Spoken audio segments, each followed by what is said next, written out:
আপনাদের সামনে এখন নবী ইসলামের পবিত্র সিরাত থেকে এক ঝলক আলোচনা করব ইনশাআল্লাহ। আমার আলোচ্য বিষয় নবী ইসলামের দৈহিক গঠন এবং তার মহৎ গুণাবলী সমূহ। নবী ইসলামের দৈহিক গঠন। নবী ইসলামের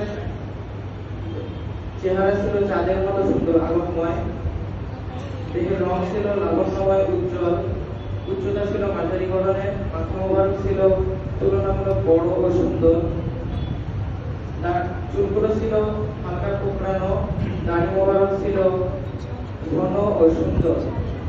হযরত হাসান বিন সাবিত রাদিয়াল্লাহু আনহু নবীজির অসাধারণ সৌন্দর্য বর্ণনা করে বলেন, কোন চোখ আপনার থেকে সুন্দর কাউকে দেখেনি, কোন মা আপনার থেকে সুন্দর কোন সন্তান জন্ম দেয়নি, সমস্ত ত্রুটি থেকে মুক্ত করে আপনাকে সৃষ্টি করা হয়েছে।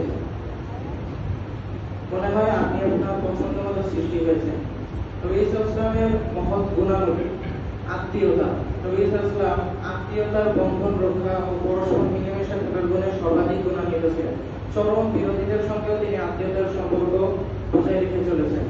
নবী ইসলাম বলেন, আত্মীয়তার প্রকৃত বন্ধন হলো কেউ আত্মীয়তার সম্পর্ক ছিন্ন করলে তার সাথে নিজ থেকে সম্পর্ক বজায় রাখা।